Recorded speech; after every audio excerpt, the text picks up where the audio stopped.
시청자 여러분 안녕하십니까? 헬로티비 뉴스입니다. 먼저 오늘의 주요 소식부터 보고 오시죠.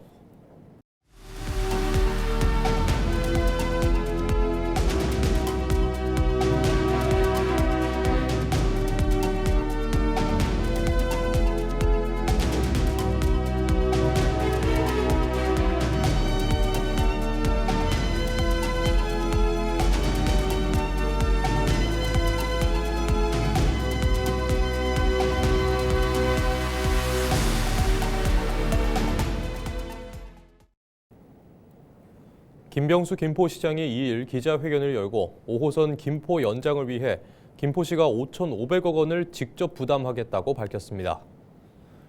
김 시장은 김포 시민의 출퇴근길이 불편을 넘어 위험한 상황인데도 5호선 연장이 경제성 숫자 앞에 멈춰서 있다며 김포 시민을 위해 어려운 결단을 내렸다고 말했습니다.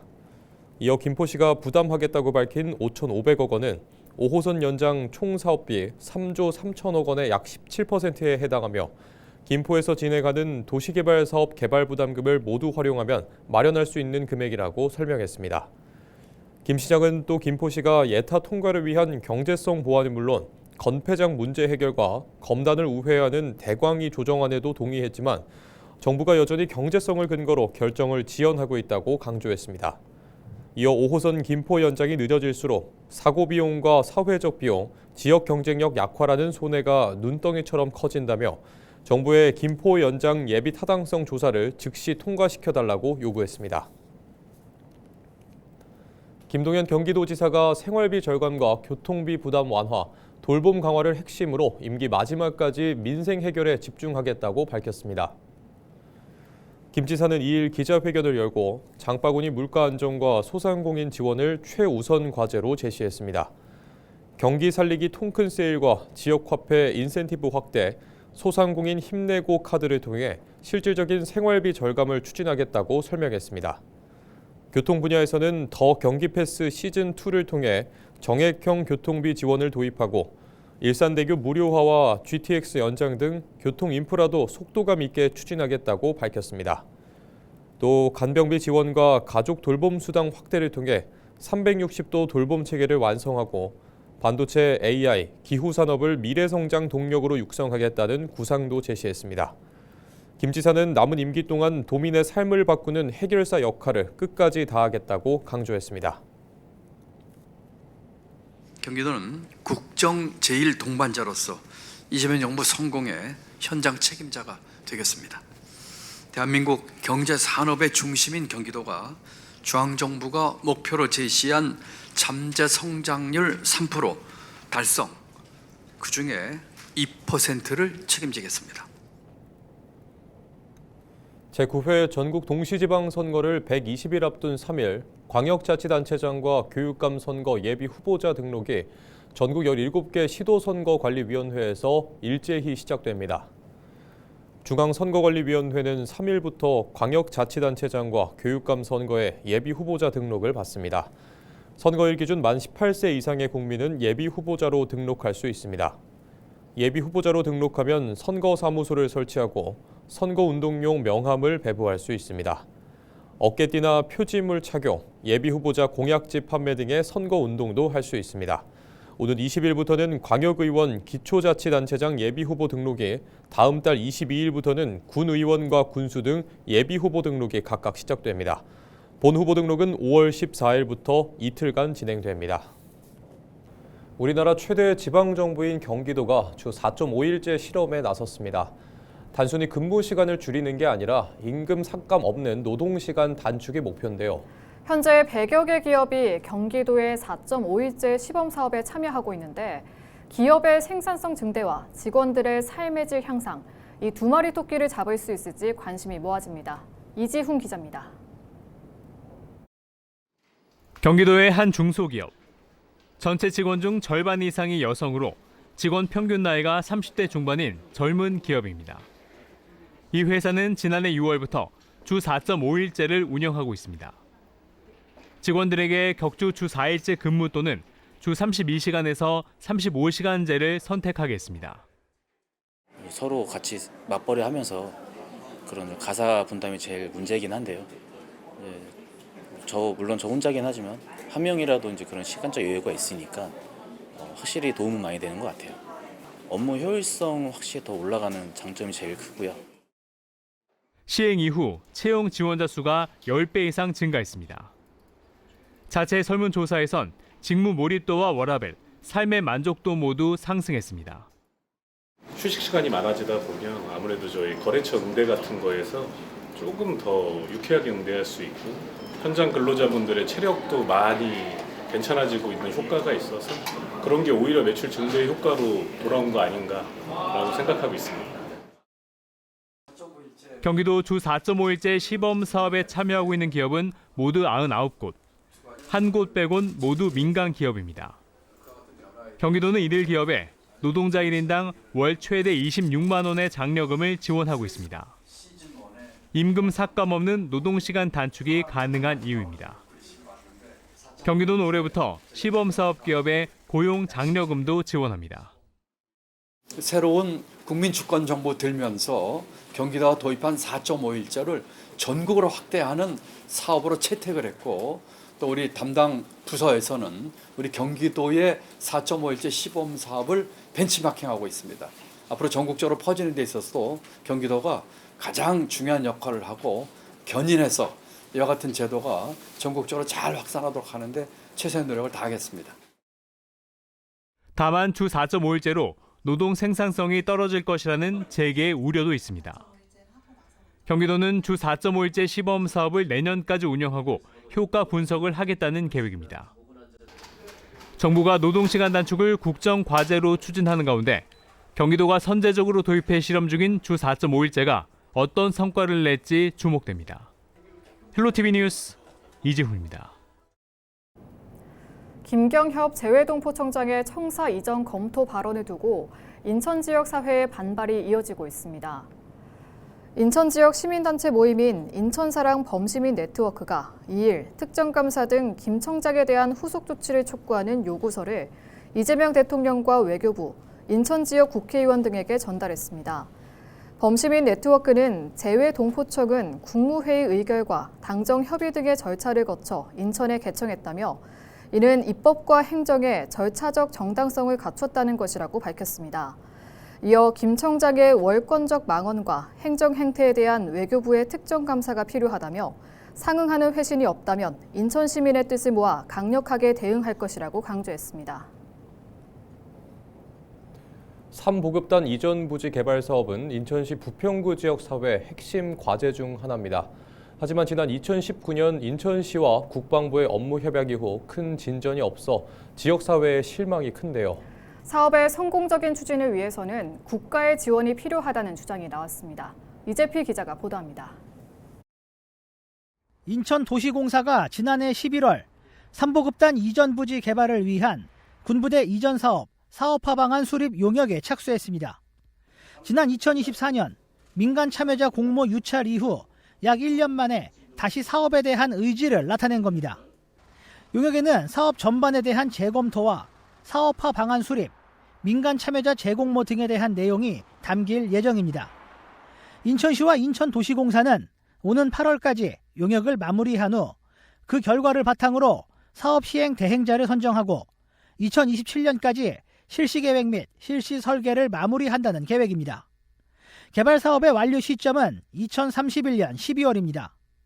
이런 가운데 박종혁 인천시 의원은 사업의 성공적인 추진을 위해서는 국비를 확보해야 한다고 주장했습니다. 현재 사업 방식은 이전할 곳에 군부대 시설을 지어주고 해당 부지를 넘겨받는 기부대 양이어 당초 시는 전체 부지 84만 제곱미터 중 70%는 공원과 공공기관 등으로 조성하고 나머지 30%는 수익시설로 개발할 계획이었습니다.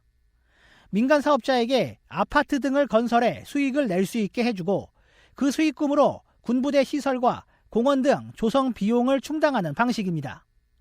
하지만 민간 자본에만 의지하면 결국 3보급단 개발 사업은 아파트 건설 사업으로 전락할 수밖에 없다는 게 박 의원의 주장입니다. 우리 시민들의 그 삶의 질을 위해서 원도심 활성화를 위한 정책은 뭔가에서 출발했을 때는 이거는 재정 방식, 이 지원 마련 방식을 어떤 방향으로 하냐에 따라서 달라질 수가 있다. 그래서 제로 상태에서 다시 한번 생각을 해보자. 하지만 국비 지원을 받으려면 특별법 제정 등 넘어야 할 산이 많습니다. 인천시가 사업을 재수립하는 용역을 진행 중인 만큼 그 결과에 관심이 집중됩니다. 헬로티비 뉴스 이재필입니다.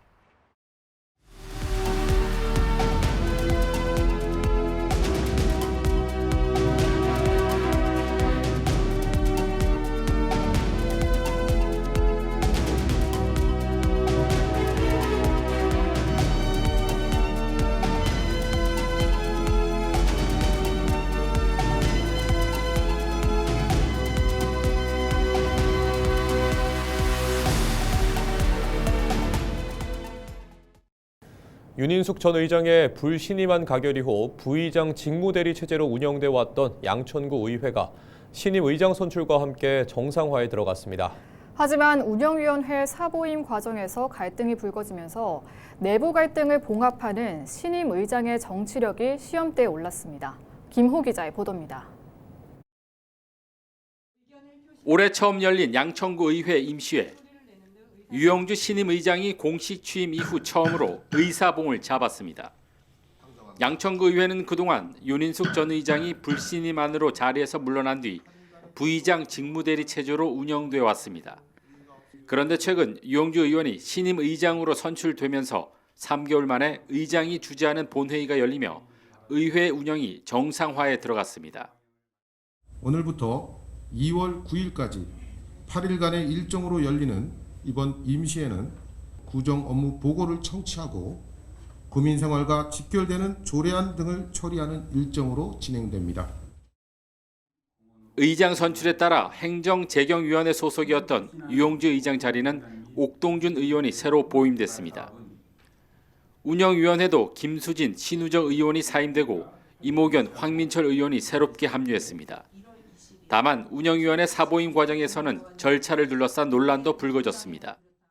후반기 운영회는 총 26회를 개최하였으나 출석률이 40%에도 미치지 못하는 34.6%, 38.5%만 출석한 운영위원들이 있습니다.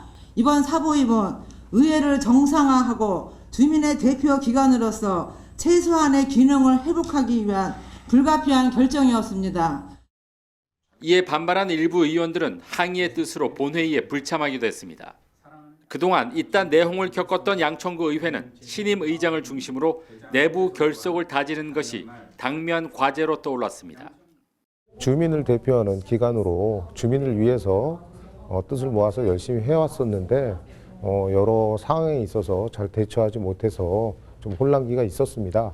그러나 이제 제가 의장으로서 선출이 되고부터는 우리 양천 구민만을 위해서 의원님들과 합심해서 양천구 발전을 위해서 최선을 다하겠습니다.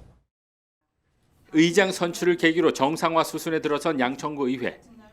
신임 의장을 중심으로 의회가 내부 결속을 다지고 주민의 대표기관으로서 제 역할을 회복할 수 있을지 주목됩니다. 헬로티비 뉴스 김호입니다. 취약계층의 문화생활을 지원하는 서울 문화누리카드 지원금이 연간 14만 원에서 15만 원으로 늘어납니다. 문화누리카드는 서울시와 문화체육관광부, 한국문화예술위원회가 복권기금 재원을 통해 추진하는 문화복지사업입니다. 올해는 총 670억 원 규모로 만 6세 이상 기초생활수급자와 차상위 계층에 1인당 연간 15만 원을 지원합니다. 특히 올해부터는 청소년기와 준고령기 이용자는 만 원을 추가 지원할 계획입니다. 문화누리카드는 공연, 영화, 전시를 포함해 국내 여행, 4대 프로스포츠 관람 등 문화, 예술, 여행, 체육의 다양한 분야에서 사용할 수 있습니다. 카드 발급 등 자세한 내용은 문화누리카드 누리집 또는 가까운 행정복지센터에서 확인할 수 있습니다. 서울시 양천구가 중소기업과 소상공인의 자금난을 해소하기 위해 육성기금을 융자 지원합니다. 지원 규모는 30억 원이며 제조업은 최대 3억 원, 도소매업과 기타 업종은 최대 8천만 원까지 융자를 받을 수 있습니다. 지원 조건은 연리 0.8% 금리에 2년 거치 3년 균등 분할 상환입니다. 지원 대상은 양천구에 사업장을 두고 있는 중소기업과 소상공인이며 지원을 희망하는 업체는 오는 13일까지 융자 신청서와 사업계획서 등 관련 서류를 준비해 양천구 일자리 경제과에 제출하면 됩니다. 경기 교육이음포럼이 2일 부천 상공회의소에서 유은회와 함께하는 부천 교육현안 간담회를 개최했습니다. 이번 간담회에서는 학생과 학부모, 교육 전문가 등 200여 명이 참석해 다문화 이주 배경 학생 지원, 고교 학점제 부담, 느린 학습자 교육, 마을 교육의 역할 등 지역 교육 현안에 대해 함께 논의했습니다. 발제를 들은 유은혜 전 사회부 총리 겸 교육부 장관은 교육 현장의 절실한 과제들에 깊이 공감한다면서 지자체, 학교, 교육청이 협력하는 부천형 맞춤 교육 시스템 구축을 완성하겠다고 약속했습니다. 또 지역의 역사와 산업을 연계한 교육을 통해 지역 정주로 이어지는 선순환 교육 생태계를 만들고 인공지능을 통한 학습에 사람 중심 교육 시스템을 결합하겠다고 밝혔습니다. 3일 새벽 2시 24분쯤 경기 양주시 광정면의 한 주택에서 불이 났습니다. 이 불로 30대 남성 1명이 전신에 1에서 2도 화상을 입는 중상을 입고 병원으로 이송됐으며 주택 1개 동 약 15평이 모두 불에 탔습니다. 소방당국은 인력 46명과 장비 19대를 투입해 신고 1시간 20여 분 만에 불을 완전히 껐습니다. 경찰과 소방은 주택 내 난로에서 화재가 시작된 것으로 보고 정확한 원인을 조사하고 있습니다. 경기도가 북한산성을 포함한 한양 수도 성곽을 유네스코 세계유산으로 등재하기 위한 최종 신청서를 국가유산청과 서울시, 고양시와 함께 제출했습니다. 한양 수도 성곽은 조선시대 수도 한양을 방어하기 위해 조성된 성곽 체계로 한양도성과 북한산성, 탕춘대성으로 이루어져 있습니다. 이 가운데 북한산성은 수도 외곽 방어의 핵심 성곽으로 역사적 가치가 큽니다. 유네스코 자문기구 이코모스는 예비평가에서 세계유산 등재 가능성을 긍정적으로 평가했습니다. 현지 실사는 올해 9월, 최종 등재 여부는 2027년 결정될 예정입니다. 부천국제만화축제가 문화체육관광부가 지정하는 2027년 문화관광축제의 신규로 선정됐습니다. 이에 따라 내년부터 축제는 국비 지원을 비롯해 국제 홍보 강화, 관광 연계 상품 개발, 프로그램 경쟁력 강화, 인공지능 활용 기반 등에서 정부 지원을 받게 됩니다. 지난 1998년 시작한 부천 국제만화축제는 매년 10만 명 이상 관람객이 찾아오고 있으며 내년 30주년을 맞습니다. 부천시가 지역 내에 게시된 혐오 비방성 내용의 금지 광고물과 현수막을 정비합니다. 이에 따라 혐오와 비방성 내용의 현수막은 게시 주체에 자진 철거를 요청하는 계고를 통지했으며 기한 내 이행되지 않은 건은 행정 대집행을 실시했습니다. 또 행정안전부 법령 해석과 5개 광고물 심의위원회 심의 결과를 활용해 지속적인 정비와 관리를 이어갈 계획입니다. 부천시는 지난 1월 행안부가 배포한 가이드라인을 토대로 근거 없이 거짓 내용 등을 표시한 광고물과 현수막에 대한 정비 필요성을 검토해 왔습니다. 인천시가 설 연휴 고향을 찾는 귀성객들의 교통 편의를 위해 오는 13일부터 18일까지 고속버스와 시외버스, 지하철 등 대중교통수단을 증편합니다. 설 연휴 기간 인천 지역 대중교통 이용 인원이 일일 평균 32만 명에 이를 것으로 예상되고 있는데요. 이에 따라 시는 평소 일일 89대 106회 운행하던 고속버스는 이 기간 97대 114회로 늘려 운행하기로 했습니다.